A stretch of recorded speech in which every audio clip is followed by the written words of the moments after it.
तो हम लोग एब्स्ट्रैक्ट अलजेब्रा पढ़ रहे हैं और इसमें हम लोगों ने लास्ट में देखा था सिमेट्रिक ग्रुप का एग्जांपल, और इसे हमने कम्प्लीटली बता भी दिया था क्या है, कैसे नोटेशन से उसके सिमेट्रिक ग्रुप में क्या होता है। अब जो एग्जांपल्स है उसको हम लोग यहाँ पर रोकेंगे। अब हम लोग कुछ थ्योरम्स करेंगे, कुछ बेसिक प्रॉपर्टीज़ ग्रुप के रिस्पेक्ट में प्रूव करेंगे, और अगर बीच में कोई एग्जांपल मिलता जाएगा तो उसे वहाँ पर हम लोग एक्सप्लेन करते हुए चलेंगे। तो चलिए आगे एक थ्योरम है भाई। हमने देखा कि ग्रुप में हर एक एलिमेंट का इन्वर्स एग्जिस्ट करता है।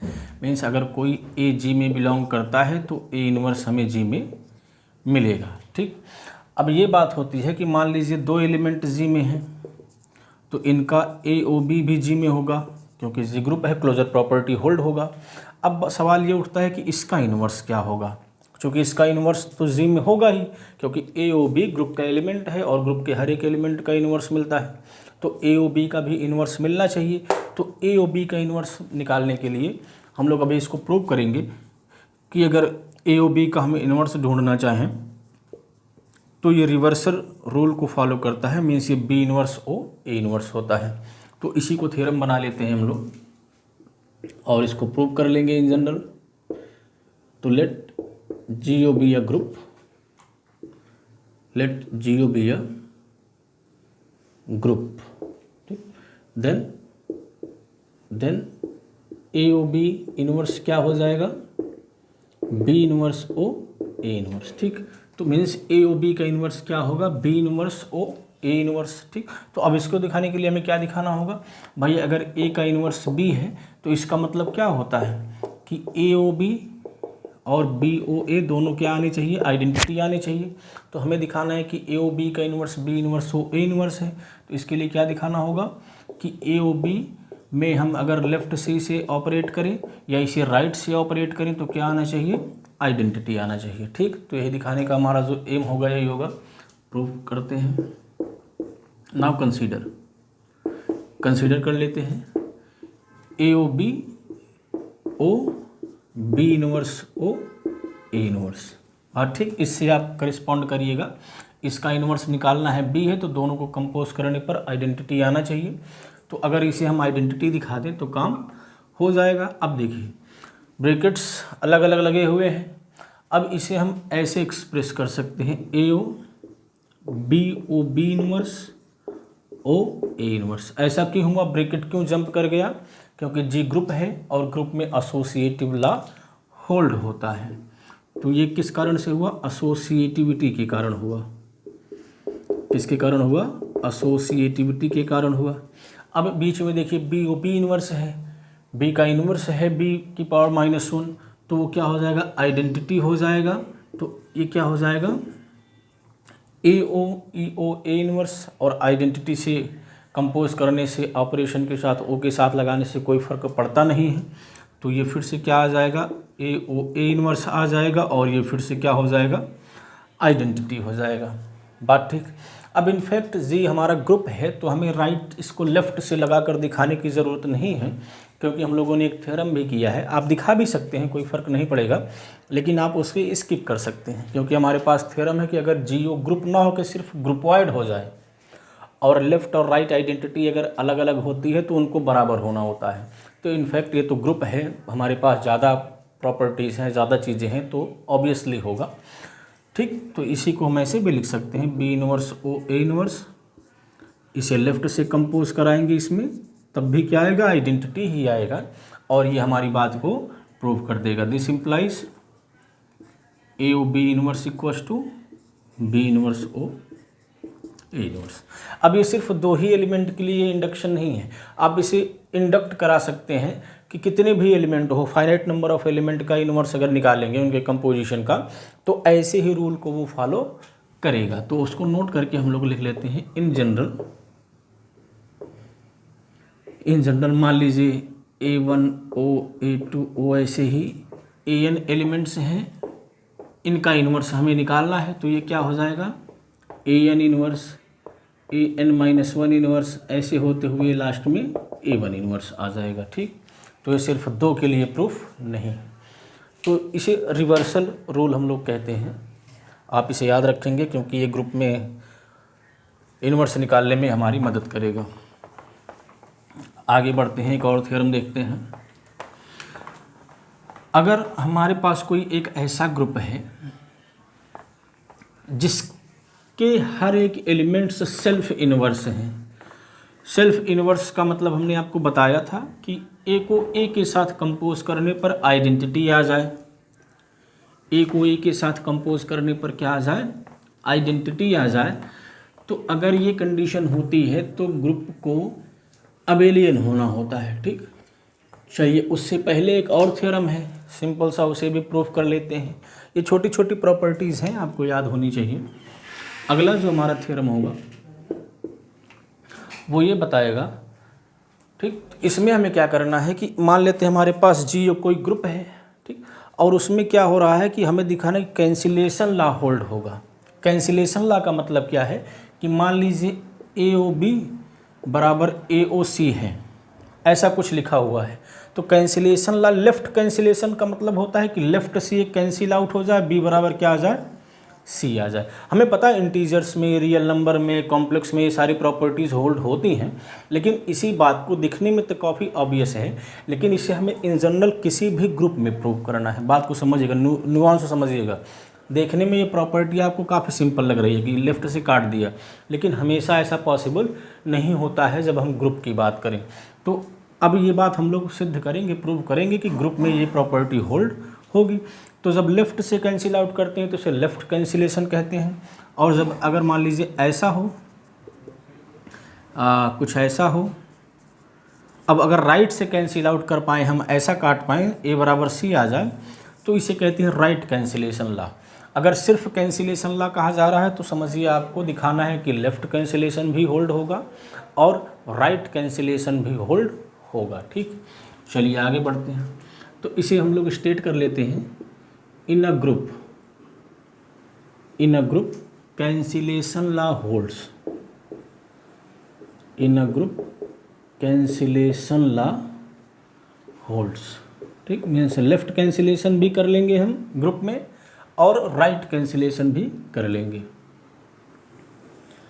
और ये चीज़ें आपको दिख रही होंगी कैसे होगा कि अगर हम ए ओ बी बराबर ए ओ सी मान लें तो लेफ़्ट कैंसिलेशन के लिए हमें दिखाना होगा कि बी बराबर सी हो जाए।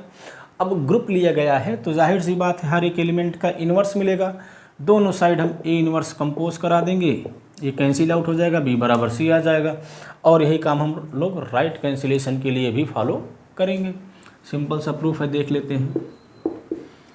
तो let A B C belongs to G. ठीक, जी हमारा कोई ग्रुप है और उसमें हमने 3 एलिमेंट्स ले लिए, such that A O B is equal to A O C. A O B बराबर क्या है? ए ओ सी है। तो लेफ्ट कैंसिलेशन के लिए हमें क्या दिखाना होगा? बी बराबर C. Now since GO is a group, so A inverse exist, हर एक एलिमेंट का इन्वर्स मिलेगा तो A का भी इन्वर्स मिलेगा।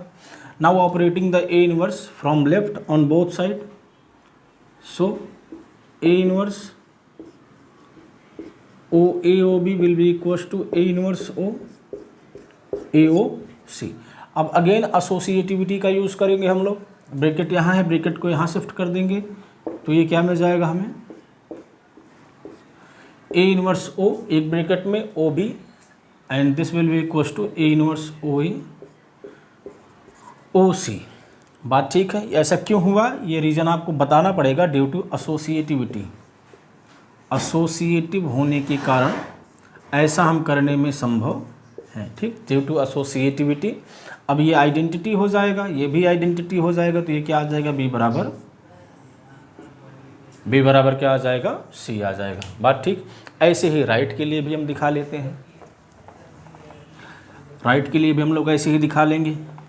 अब उसमें हमें क्या करना होगा? राइट वाले को बराबर लेके चलना होगा, लेफ्ट वाले को बराबर दिखाना होगा। नाउ अगेन टेक क्या कर लें? चलिए राइट वाले को बराबर लेना है तो ले लेते हैं ए ओ बी बराबर सी ओ बी। अब अगर हम ये दिखा पाए कि बी से बी कैंसिल आउट हो जाए तो काम हो जाएगा। Now clearly B inverse exist, अब एग्जिस्ट करता है तो क्या हो सकता है, राइट साइड से हम लोग बी इनवर्स को दोनों साइड में ऑपरेट करा देंगे। हमेशा हम लोग ऐसा कर पाएंगे, कोई भी हमें अब्स्ट्रैक्ट नहीं करेगा। तो ये क्या आ जाएगा, फिर से एसोसिएटिविटी का यूज़ करेंगे और ब्रैकेट को शिफ्ट कर देंगे राइट हैंड साइड में। तो ये क्या हो जाएगा, सी ओ बी इनवर्स। क्यों हुआ, एसोसिएटिविटी के कारण हुआ। ये फिर से आइडेंटिटी हो जाएगा और हमें क्या मिल जाएगा, ए बराबर सी। ठीक, तो in a group cancellation law holds, left cancellation as well as right cancellation law. चलिए अब आगे बढ़ते हैं हम लोग। अच्छा, रियल नंबर में, इंटीजर्स में, कॉम्प्लेक्स में अगर कोई नंबर हमें दिया है तो उसका हम लोग स्क्वायर कर सकते हैं, क्यूब कर सकते हैं, इन जनरल उसकी nth पावर निकाल सकते हैं। लेकिन ग्रुप में अभी हमने ऐसा कुछ डिफिनीशन बनाया नहीं है। तो अब हमें क्या करना है कि किसी ग्रुप का अगर हमारे पास कोई एलिमेंट है तो उसकी पावर्स का नेचर क्या होगा, उसकी अगर हम पावर निकालना चाहें तो कैसे कंप्यूटेशन होगा उसको देखेंगे। मीन्स हम लोग अब डिफाइन करेंगे integral power of element of a group, कि क्या जो रियल में हमेशा कर पाते हैं किसी आर्बिट्रेरी ग्रुप में कर पाएंगे कि नहीं कर पाएंगे। ठीक, क्योंकि ये हमारा एक अलग अलजेब्राइक सिस्टम है और अभी इसके बारे में हम लोग श्योर नहीं हैं कि इस तरह की प्रॉपर्टीज़ यहाँ पर होल्ड होती हैं कि नहीं होती हैं। तो हेडिंग आपका हो जाएगा इंटीग्रल पावर्स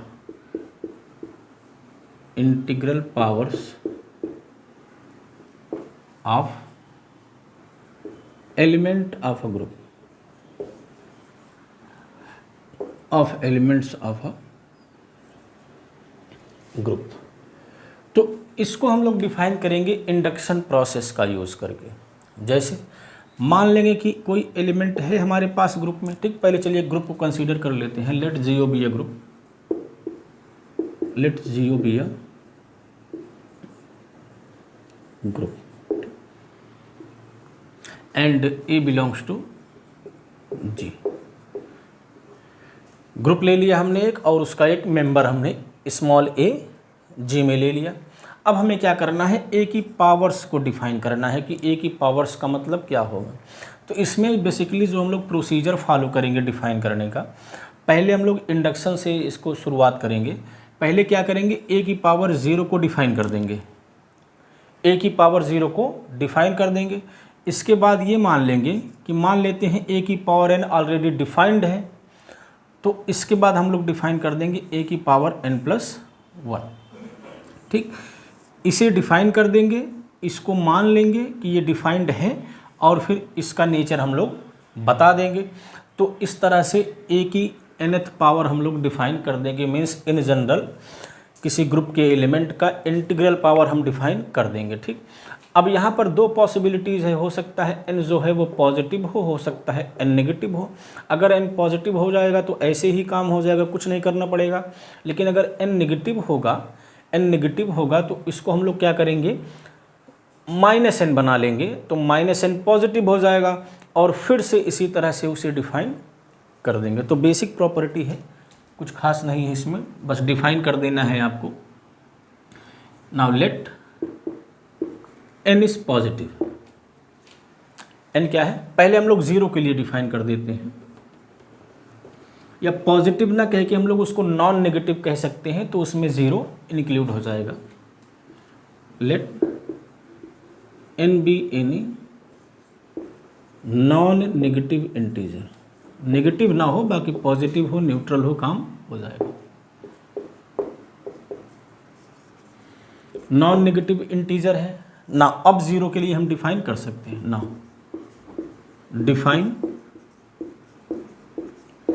ए की पावर 0 हम क्या डिफाइन कर देंगे, जैसा कि इंटीजर्स में होता है, किसी भी रियल नंबर की पावर अगर हम 0 करते हैं तो उसकी वैल्यू क्या हो जाती है, 1 हो जाती है। अब 1 का मतलब क्या होता है, आइडेंटिटी। तो ए की पावर 0 को हम क्या डिफाइन कर देंगे, आइडेंटिटी डिफाइन कर देंगे, क्योंकि आइडेंटिटी हमारे पास ग्रुप में होता है तो ये वेल प्रिसाइज डिफिनीशन हो जाएगा। अब क्या करेंगे, नाउ सपोज ए की power n is already defined, मान लेते हैं कि ये डिफाइंड है। अब अगर हम a की पावर n+1 डिफाइन कर दें तो बाय इंडक्शन वो हर एक नॉन नेगेटिव इंटीजर के लिए डिफाइन हो जाएगा। Now define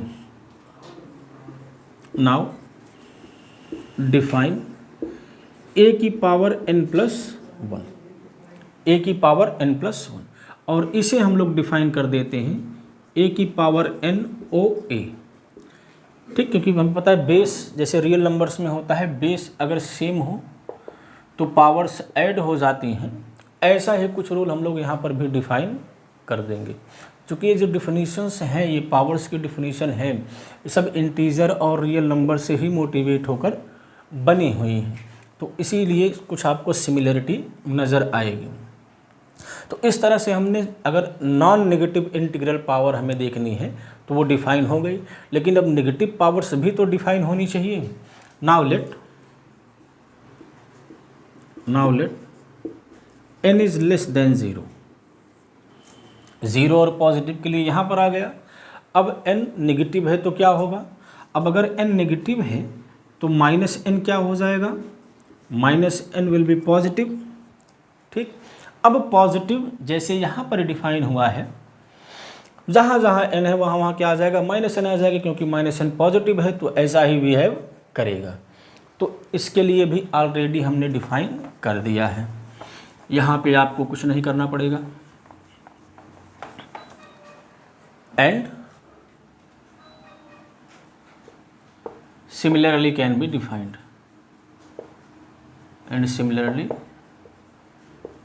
as above can be defined. बात क्लियर है, काम हमारा हो जाएगा, इसके लिए अलग से हमें डिफिनीशन नहीं बनानी पड़ेगी। चलिए, तो इसका मतलब क्या हुआ, हमने क्या देखा कि जो a की पावर n है, इसका मतलब क्या हुआ कि a को हमें n टाइम्स ऑपरेशन o के थ्रू कंपोज करना पड़ेगा।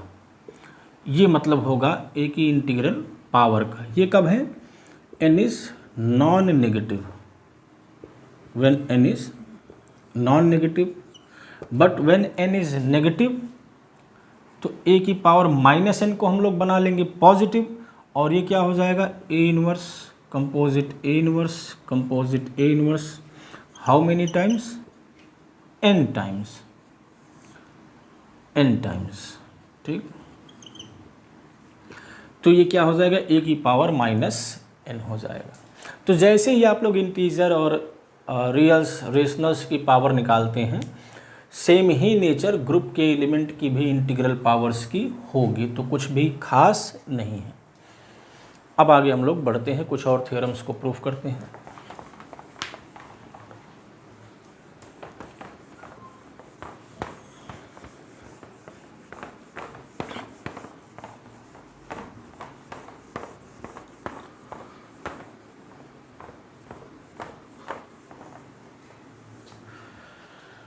अगला जो हमारा थ्योरम होगा वो कोई ग्रुप अगर है, suppose we have a group, तो अगर उसके पास कुछ खास प्रॉपर्टी हो तो वो हमेशा अबेलियन हो जाता है।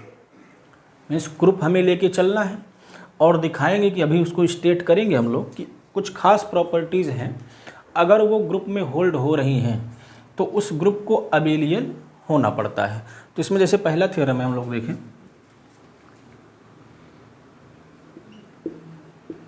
Late G O be a group.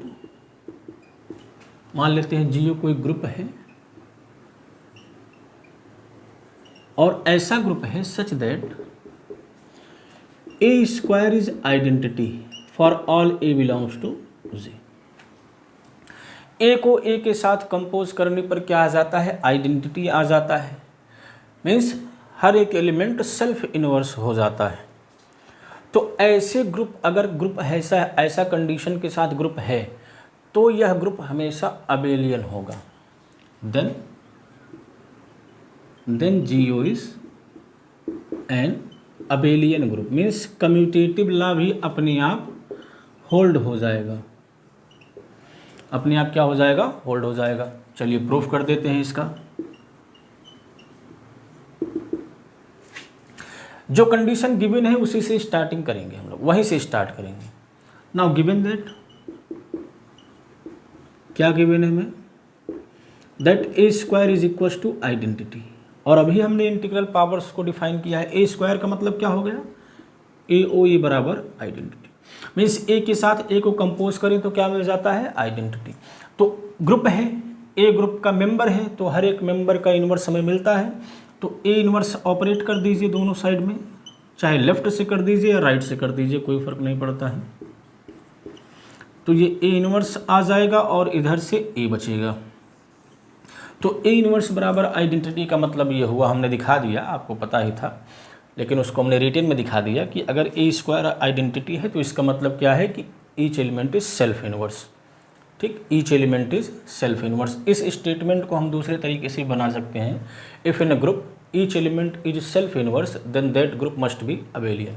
अब हमें दिखाना है कि कोई भी दो एलिमेंट हम लें ए और बी, तो ए ओ बी बराबर बी ओ ए हो जाएगा, क्योंकि ग्रुप ऑलरेडी है। अबेलियन दिखाना तो सिर्फ कम्यूटेटिव प्रॉपर्टी ही छूट रही है, तो कम्यूटेटिव अगर हम दिखा दें तो काम हो जाएगा। Now let A B belongs to G, दो मेंबर हमने ले लिए, ए और बी के आर्बिट्रेरी हैं, तो इसके लिए अगर हम दिखा दें ए ओ बी बराबर बी ओ ए, तो एक ग्रुप के हर एक एलिमेंट के लिए इसको डिफिनीशन को वो जनरलाइज कर देगा, क्योंकि एलिमेंट्स जो हमने चूज़ किए हैं वो आर्बिट्रेरी हैं। अब देखिए, जो ए ओ बी होगा वो भी ग्रुप का एलिमेंट होगा, क्योंकि जी ग्रुप है तो क्लोजर प्रॉपर्टी होल्ड होगी। तो ए ओ बी अगर ग्रुप का मेंबर है और हमें ये पता है ग्रुप के सारे मेंबर्स सेल्फ इन्वर्स हैं, तो ए ओ बी का इन्वर्स भी क्या होगा, ए ओ बी ही होगा, क्योंकि A O B is a member of the group and in a group, in this particular group each element is self inverse, so A O B inverse must be equal to A O B.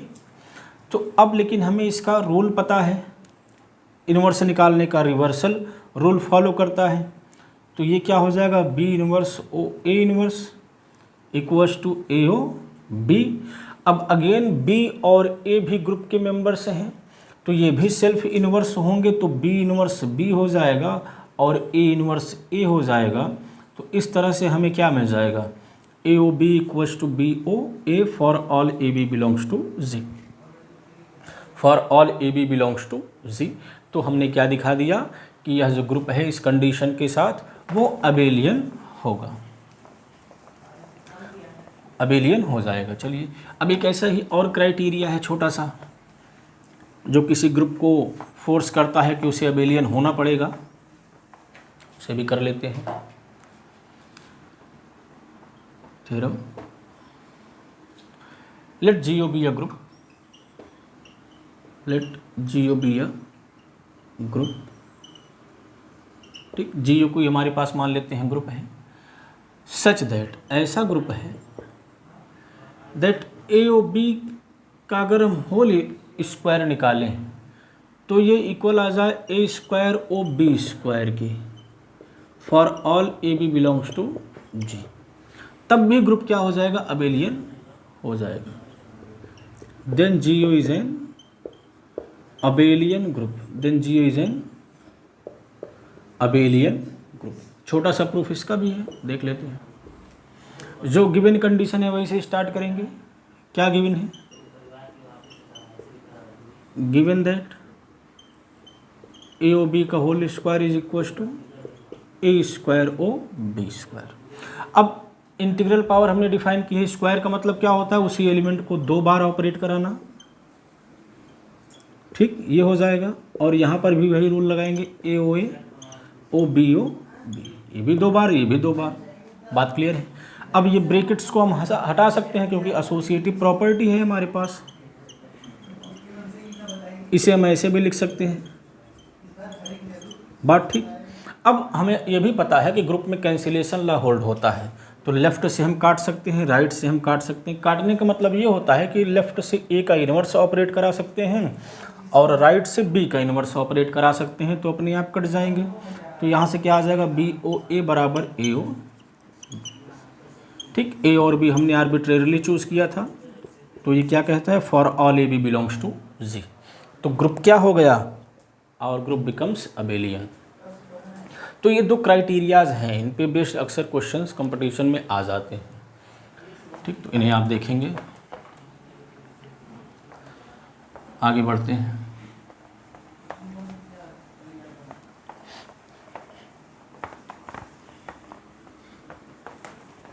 अगला जो हमारा theorem होगा वो भी element के integral power से ही related है।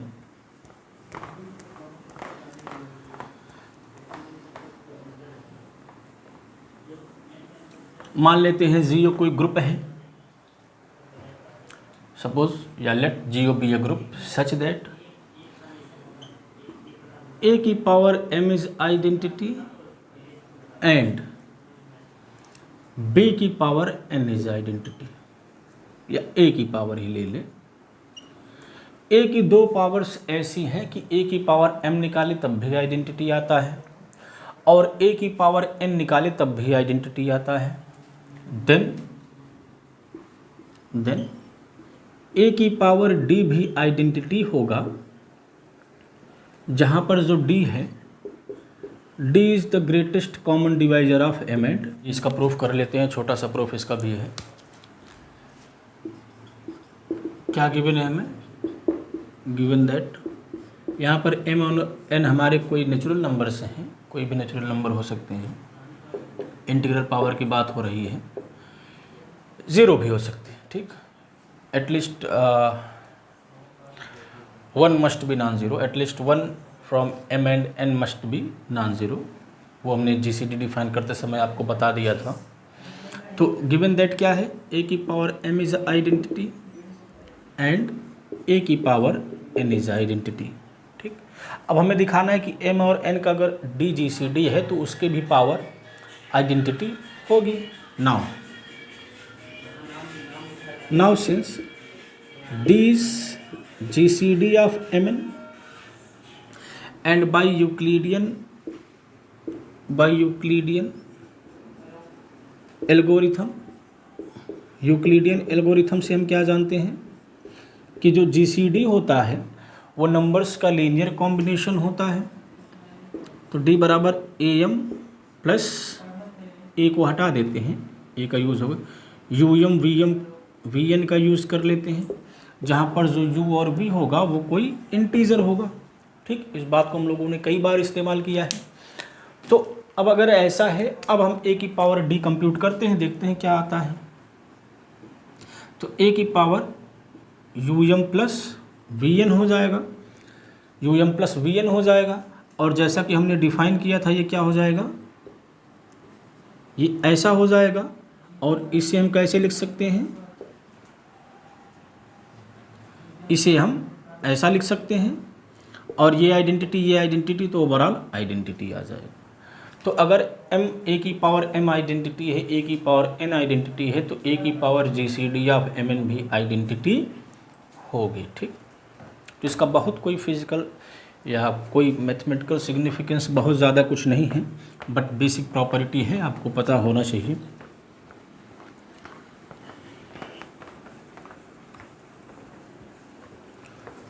अब इसके बाद जो थ्योरम है वो इम्पॉर्टेंट होगा आपके लिए।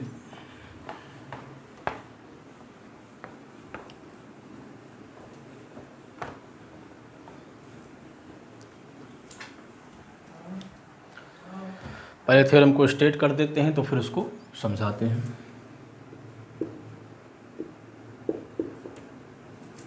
या पहले देख लेते हैं, जैसे हमने क्लाइंस 4 ग्रुप डिफाइन किया था, V4 में क्या थे? हमारे पास 4 एलिमेंट थे, E A B C, और इसकी खास बात क्या थी कि हर एक नॉन आइडेंटिटी एलिमेंट क्या था? सेल्फ इनवर्स था। आइडेंटिटी तो हमेशा सेल्फ इनवर्स होता है। ग्रुप का आर्डर कितना था? 4 था। मीन्स 4 एक इवन नंबर है तो ग्रुप का आर्डर इवन है, और ग्रुप का आर्डर इवन है तो हमें कितने नॉन आइडेंटिटी एलिमेंट मिले जो सेल्फ इनवर्स हैं? 3 नॉन आइडेंटिटी एलिमेंट हमने ढूंढ लिए जो कि क्या है? सेल्फ इनवर्स है। ऐसे ही अगर हम लोग Q8 की बात करें, Q8, इसमें जो सेल्फ इनवर्स एलिमेंट होता है वो क्या होता है? आइडेंटिटी को छोड़ के आइडेंटिटी तो हमेशा सेल्फ इन्वर्स होगी, -1 सेल्फ इन्वर्स था और कोई भी एलिमेंट सेल्फ इन्वर्स नहीं था। तो यहाँ पर non identity self inverse element कितने मिले? 1। खास बात क्या थी कि ये भी हमारा इवन ऑर्डर का था। तो ये जो ऑब्जर्वेशन है इसको जनरलाइज किया जा सकता है, ये हर एक ग्रुप के लिए ट्रू होता है। तो ये थ्योरम कहेगा कि अगर जी हमारा कोई ग्रुप है जिसका जो ऑर्डर है वो इवन है, ऑर्डर क्या है? इवन है, तो इसके पास कम से कम एक सेल्फ इनवर्स एलिमेंट मिलेगा जो कि नॉन आइडेंटिटी होगा। नॉन आइडेंटिटी होगा means if the order of the group is even then there must exist at least one element which is self inverse. तो एग्जिस्टेंस की बात हो गई। अब सवाल आगे ये उठता है कि अगर एक मिल रहा है तो और भी मिल सकते हैं, तो कितने मिलेंगे? कितने मिलेंगे? अब जैसे यहाँ पर Q8 में हमने देखा सिर्फ एक ही नॉन आइडेंटिटी एलिमेंट मिला जो सेल्फ इनवर्स है, वहीं B4 में हमने देखा कि 3 मिल गया। तो दोनों में क्या कॉमन है? यहाँ से ये भी ऑड है, ये भी ऑड है। तो ये थ्योरम कहेगा कि ठीक है, कम से कम एक तो मिलेगा जो सेल्फ इनवर्स होगा। अगर और भी मिल रहे हैं तो ऐसे एलिमेंट्स का जो नंबर होगा वो ऑड होगा। जैसे या तो एक एलिमेंट मिलेगा, या तो 3 मिलेगा, या तो 5 मिलेंगे, या तो 7 मिलेंगे। इस तरह का पैटर्न इसमें बनेगा। तो इसी को हमें अब प्रूफ करना है। तो चलिए पहले स्टेटमेंट लिख लेते हैं तो फिर प्रूफ करते हैं। तो let GO be a group of even order,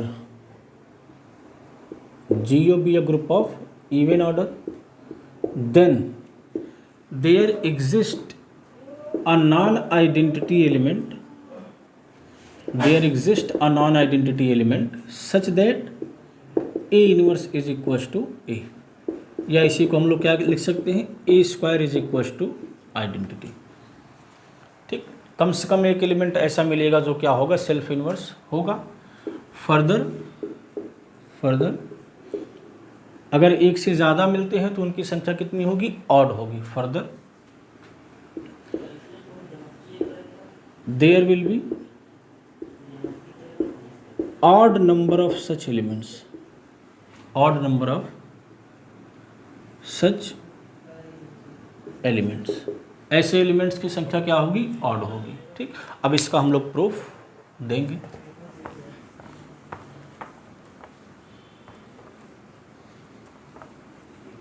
इस थ्योरम का हम लोग काफ़ी यूज़ करेंगे। यूनिट फर्स्ट में तो होगा ही, सेकंड में भी होगा और थर्ड में भी होगा। तो इसको आपको अच्छे से स्टेटमेंट को एटलीस्ट समझ लेना चाहिए। प्रूफ अगर आपसे कोई पूछ रहा है, नहीं आ रहा है तो बात ठीक है, क्योंकि प्रूफ एक बार आप देख लेंगे तो हो जाएगा। लेकिन थ्योरम की स्टेटमेंट क्या है, थ्योरम क्या कहता है, उसकी इंटरप्रिटेशन क्या है, ये चीज़ें आपको अच्छे से कंठस्थ करनी चाहिए, बैठा लेनी चाहिए, क्योंकि यही काम आता है प्रूफ। अब देखिए प्रूफ का जो तरीका होगा वो पार्टीशन की मदद हम लोग लेंगे। जी हमारा कोई ग्रुप है, ठीक, और हमें पता है जो इसमें नंबर ऑफ एलिमेंट्स हैं या इसका ऑर्डर का है वो क्या है? इवन है। ये हमें जानकारी दे रखा है। हमें दिखाना है कि एक एलिमेंट मिलेगा जो क्या होगा? सेल्फ इनवर्स होगा और further odd number of such element will exist. तो हम क्या करेंगे कि इस जी पर एक ऐसा रिलेशन, मान लीजिए आर से उसे डिनोट करें, एक ऐसा रिलेशन डिफाइन करेंगे जो कि क्या हो जाए? इक्विवेलेंस हो जाए। और इक्विवेलेंस रिलेशन की क्या प्रॉपर्टी होती है कि वो सेट का डिसजॉइंट पार्ट में पार्टीशन कर देता है। मीन्स ये क्या करेगा? कुछ इसको ऐसे तोड़ देगा, ग्रुप का क्या कर देगा? पार्टीशन कर देगा। इन पार्टीशंस की क्या खासियत होती है कि ये म्यूचुअली डिसजॉइंट होते हैं, इनमें कुछ भी एलिमेंट कॉमन नहीं होता है। तो हम क्या करेंगे कि अच्छा, अगर रिलेशन इक्विवेलेंस है तो हर एक एलिमेंट की इक्विवेलेंस क्लास भी मिलेगी, और ये जो पार्टीशन के सेट्स बने हैं ये इनफैक्ट इक्विवेलेंस क्लासेज ही होते हैं, इक्विवेलेंस क्लासेज ही होते हैं। तो हम क्या करेंगे? एक सेट बनाएंगे इसमें, और इसमें ऐसे एलिमेंट्स का कलेक्शन ले लेंगे या ऐसे इक्विवेलेंस क्लासेस का यूनियन ले लेंगे जो डबलटन है, मीन्स जिनके इक्विवेलेंस क्लास में 2 एलिमेंट्स आते हैं, और इसमें फिर यूनियन कर देंगे आइडेंटिटी का। तो अगर इसमें जो इक्विवेलेंस क्लासेज हैं वो डबलटन है, तो जब यूनियन में पूरे एलिमेंट को देखेंगे तो उसमें इवन नंबर ऑफ एलिमेंट आ जाएगा। चूँकि इसमें जो सेट्स रखे हुए हैं हर सेट्स में 2-2 एलिमेंट हैं, तो जब ओवरऑल हम काउंट करेंगे एलिमेंट को तो 2 का मल्टीपल ही होगा। तो इस एस में नंबर ऑफ एलिमेंट क्या हो जाएगा, इवन हो जाएगा। मान लेंगे 2k है, और फिर इसमें इसको एडजॉइन करेंगे तो 2k+1 हो जाएगा। अब खास बात देखिए कि क्या ये जो हमने इक्विवेलेंस क्लास ली है, क्या ये जी का पार्टीशन कंप्लीट है, क्या कुछ छूटता नहीं है। तो जी का जो आर्डर है वो इवन है, और एस यूनियन ई में ऑड नंबर ऑफ एलिमेंट है। इसका मतलब अभी पार्टीशन एग्जॉस्ट नहीं हुआ है, अभी कुछ पार्टीशंस बच रहे हैं, क्योंकि इवन ऑड के इक्वल तो हो नहीं पाएगा। तो अब कौन से इक्विवेलेंस क्लासेस बच रही हैं, डेफिनेटली वही इक्विवेलेंस क्लासेस बचेंगी जो क्या हों, जो एस में ना आ रही हो, मीन्स जिनका इक्विवेलेंस क्लास डबलटन ना हो, मीन्स सिंगलटन हो। और ऐसे एलिमेंट का इक्विवेलेंस क्लास, ऐसा रिलेशन हम लोग बनाएंगे कि जो सिंगलटन होगा तो सिंगलटन का मतलब होगा ए इनवर्स बराबर ए। ठीक, तो ये एक प्रोफार्मा था आपका, एक खाका हमने खींच लिया है। अब इसी पैटर्न को फॉलो करके हम लोग इसका प्रूफ देंगे। ठीक, तो एम क्या है हमारा, ग्रुप को पार्टीशन करना। तो उसके लिए हमें एक इक्विवेलेंस रिलेशन चाहिए, डिफाइन करते हैं। Define a relation, define a relation capital R on G such that. इसे हम लोग इस तरह से डिफाइन करेंगे कि कोई 2 एलिमेंट तभी रिलेटेड होगा, is related to B if and only if. कोई 2 एलिमेंट तभी रिलेटेड होगा जब या तो वो बराबर हों, means A equals to B हो जाए, और A inverse equals to B हो जाए, या इसी को हम लिख सकते हैं A equals to B inverse हो जाए। तो ये हमने रिलेशन डिफाइन कर दिया कि इन दोनों में से अगर कोई कंडीशन होल्ड हो रही है तभी 2 एलिमेंट को हम रिलेटेड मानेंगे। ठीक, जहाँ पर ए भी क्या है, ग्रुप का एलिमेंट है हमारे। अब हमें दिखाना है कि ये जो रिलेशन है वो इक्विवेलेंस रिलेशन होगा। Claim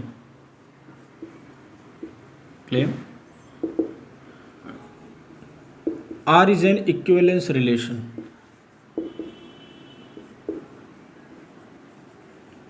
R is an equivalence relation on G। ठीक, R क्या है कि इक्विवेलेंस रिलेशन है। तो इक्विवेलेंस में पहला कंडीशन क्या होता है, रिफ्लेक्सिविटी। रिफ्लेक्सिव की क्या कंडीशन है कि हर एक एलिमेंट खुद से रिलेटेड होना चाहिए। Clearly, since A is related to B if and only if A equals to B और A inverse equals to B, ऐसा डिफिनीशन है। Now since A equals to A, हर एक एलिमेंट खुद के बराबर होता है, तो यहाँ पर B की जगह पर A आ गया, for all A belongs to G। और इसका मतलब क्या हुआ कि A is related to A। हर एक एलिमेंट खुद के इक्वल तो होता ही है, तो ये रिलेशन हर एक A के लिए होल्ड होगा, तो इसका मतलब A से रिलेटेड होगा। अगर इन दोनों में से कोई भी एक हो जाता है तो रिलेशन A और B के बीच में बन जाता है। Symmetric relation. सिमेट्रिक क्या कहता है, अगर A और B रिलेटेड हैं, if A and B are related then B must also be related with A, means by interchanging their position the relation should be valid. ठीक, तो ले लेते हैं कोई कि A B से रिलेटेड है, let A is related to B। अब हमें दिखाना होगा कि B भी A से रिलेटेड होगा। अब A रिलेटेड टू B है, ये कब होगा, जब A बराबर B रहा होगा या A inverse equals to B रहा होगा, तभी रिलेशन बनेगा। ठीक, अब इसी को थोड़ा और हम लोग कंटिन्यू करेंगे। अगर A इक्वल्स टू B है तो B इक्वल्स टू A भी हो जाएगा, यहीं पर हम स्टॉप कर सकते हैं, क्योंकि यहाँ से बी ए से रिलेटेड हो गया, लेकिन यहाँ से भी हम एक रिलेशन बना सकते हैं। दोनों साइड का एक बार और इन्वर्स ले लेंगे तो ये क्या आ जाएगा, ए इक्वल्स टू बी इन्वर्स।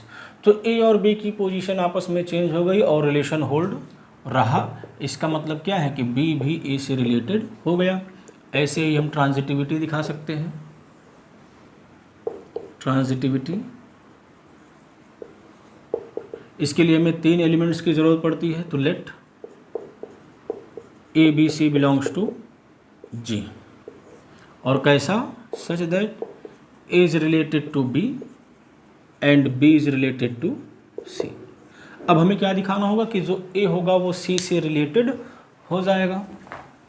दिखाते हैं।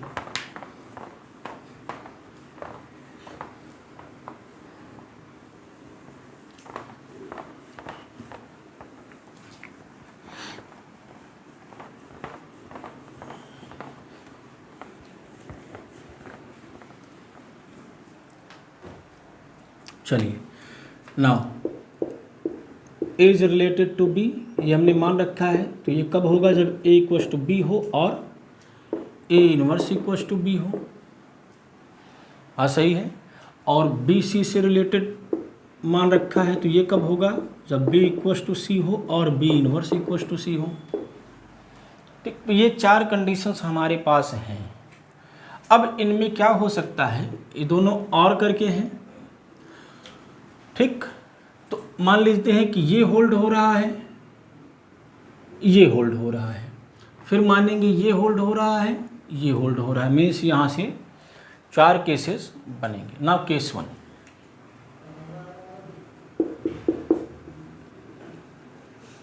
When A equals to B and B equals to C, क्योंकि दोनों में कम से कम एक कंडीशन तो होल्ड होगा ही।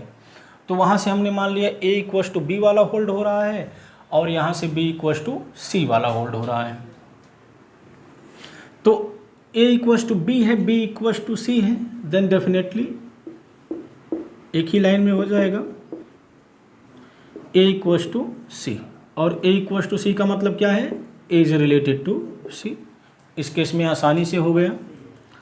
केस सेकेंड, अब मान लेते हैं यहाँ से पहला ए इक्वल्स टू बी होल्ड हो रहा है और यहाँ से दूसरा होल्ड हो रहा है B inverse equals to C.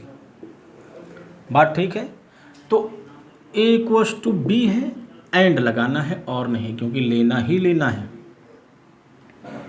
B inverse equals to सी। तो ये क्या हो जाएगा, ए इक्वल्स टू बी एंड एक बार दोनों साइड का और इन्वर्स कर देंगे तो B equals to C inverse आ जाएगा। ठीक, और ये क्या इम्प्लाई कर देगा, ए इक्वल्स टू बी और बी लेफ्ट हैंड साइड बराबर है तो A equals to C inverse हो जाएगा। और ये भी कंडीशन है रिलेटेड होने की, तो ए क्या हो जाएगा, सी से रिलेटेड हो जाएगा। दोनों केसेस में हो गया।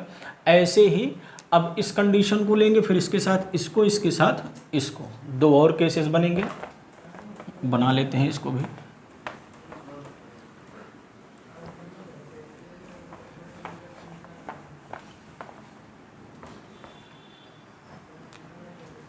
Now case third, case third क्या है, when A inverse equals to B and B equals to C. इसका दूसरा, उसका पहला। तो बी इक्वल्स टू सी है तो क्या इंप्लाई कर देगा, ए इनवर्स इक्वल्स टू सी। तो ये भी तो कंडीशन हो गई रिलेटेड होने की, अपने आप कंडीशन बन गई। केस 4 कर लेते हैं। इसका दूसरा, उसका पहला, A inverse equals to B and B inverse equals to C. A inverse equals to B है, यहाँ पर दोनों साइड में फिर से इन्वर्स लगा देंगे तो B equals to C inverse आ जाएगा। और फिर से क्या आ गया, A inverse equals to C inverse and this will imply, एक बार और दोनों साइड का इन्वर्स ले लेंगे ए इक्वल्स टू सी और फिर से रिलेटेड हो जाएगा ए और सी। तो चारों ही केसेस में हमारा जो रिलेशन था वो ट्रांजिट ट्रांजिटिव हो जा रहा है। तो ओवरऑल जो रिलेशन हमने आर डिफाइन किया वो क्या बन गया, रिफ्लेक्सिव, सिमेट्रिक, ट्रांजिटिव तीनों हो गया। इसका मतलब जो आर है वह इक्विवेलेंस रिलेशन है। और जैसे ही रिलेशन इक्विवेलेंस हुआ तो पहला चीज़ जो हमारे दिमाग में आना चाहिए वो है पार्टीशन। और पार्टीशन किस में, डिसजॉइंट इक्विवेलेंस क्लासेस में, डिसजॉइंट इक्विवेलेंस क्लासेस में। चलिए अब पहले हम किसी आर्बिट्रेरी एलिमेंट की इक्विवेलेंस क्लास निकाल लेते हैं। 10 R is an equivalence relation. ठीक, आर क्या है, इक्विवेलेंस रिलेशन है। नाउ किसी एलिमेंट की इक्विवेलेंस क्लास क्या होती है, उससे रिलेटेड जितने भी एलिमेंट होते हैं, उससे रिलेटेड जितने भी एलिमेंट होते हैं। तो बाय डेफिनेशन ऑफ आर हम जानते हैं ए और बी कब रिलेटेड होंगे, जब ए बराबर बी हो या ए इनवर्स बराबर बी हो। मीन्स ए दो ही एलिमेंट से रिलेटेड हो सकता है, एक खुद से और दूसरा अपने इनवर्स से। ये आर की डेफिनेशन से ही क्लियर है। ठीक, अब यहाँ से दो केसेस फिर से बन जाते हैं। अगर ए इक्वल्स टू ए इनवर्स है तो इक्विवेलेंस क्लास सिंगलटन हो जाएगी, उसमें सिर्फ एक ही एलिमेंट आएगा। और अगर नहीं है तो डबलटन हो जाएंगे। Clearly, when A is equals to A inverse then equivalence class is singleton, वो खुद ही आएगा बस। And when A is not equals to A inverse then A is doubleton. क्या हो जाएंगे, डबलटन हो जाएंगे, मीन्स उसमें दो एलिमेंट्स आएंगे। अब एक कलेक्शन हम लोग बनाएंगे, जैसा कि पहले हमने कहा था, let S be union of all those equivalence classes, union of all those equivalence classes whose all those equivalence classes which are doubleton,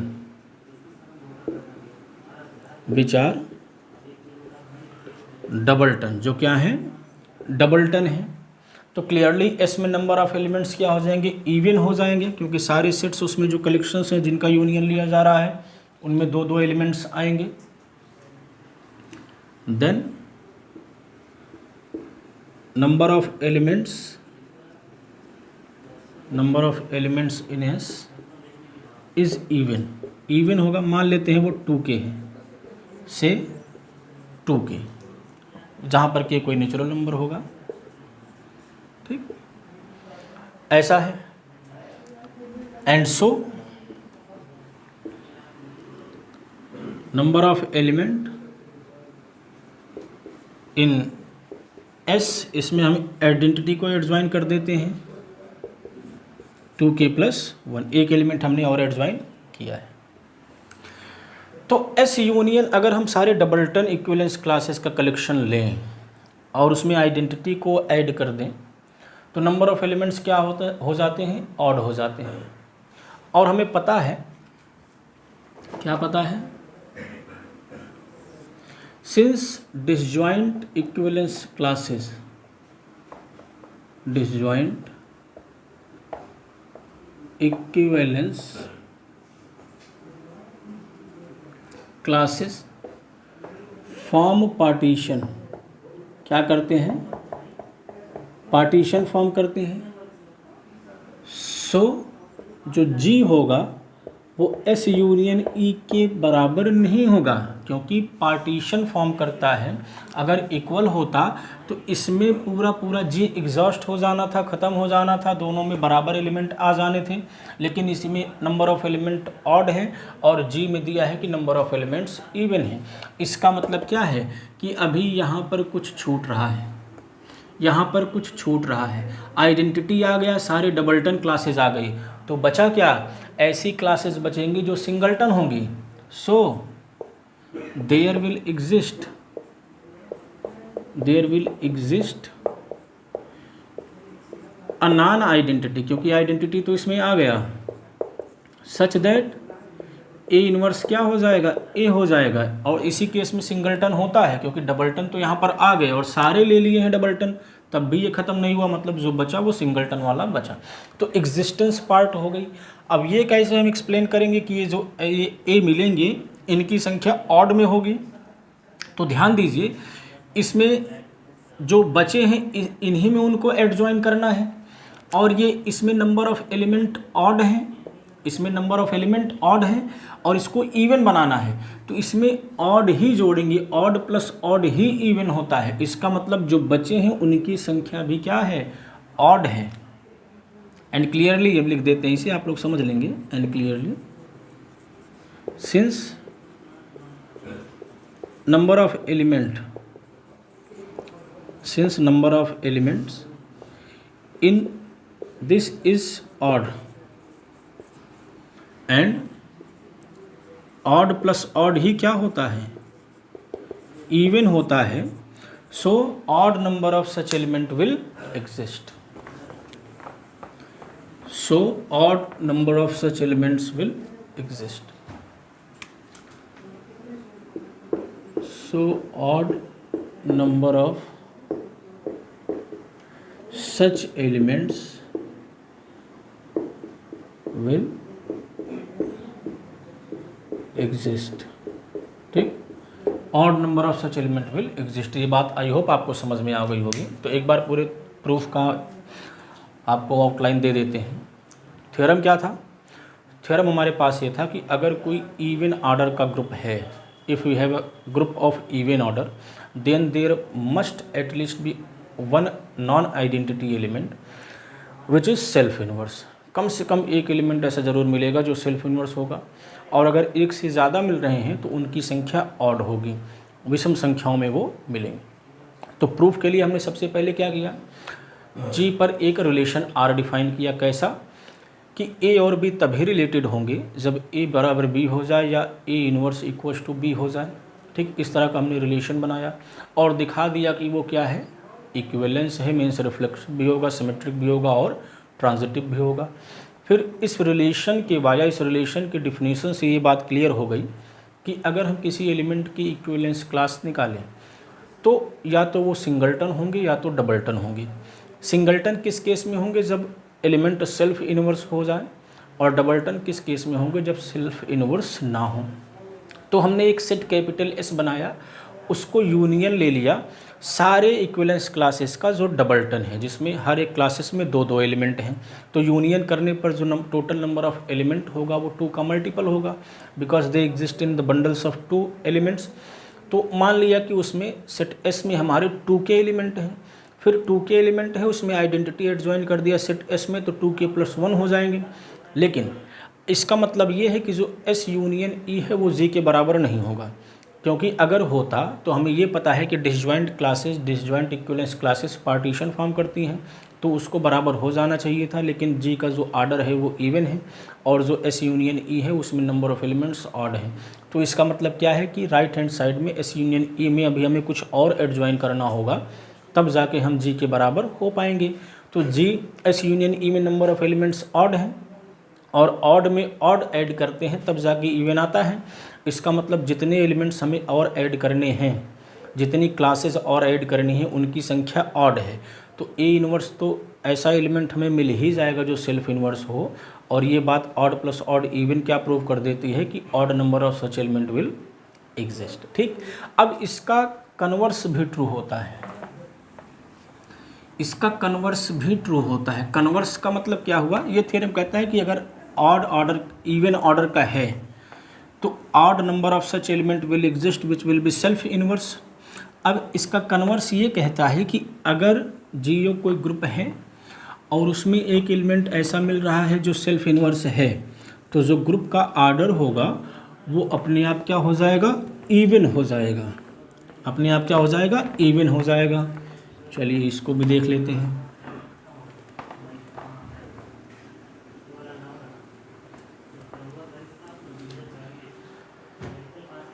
converse या थ्योरम बना देते हैं।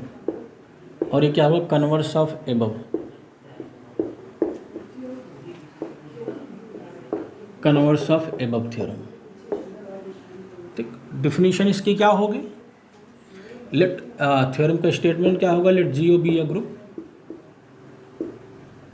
जीओ क्या है, ग्रुप है, such that there exist a non identity element which is self inverse, A inverse is equal to self inverse है, then order of G is even, G का order क्या हो जाएगा, इवन हो जाएगा। ठीक, प्रूफ करते हैं इसको हम लोग।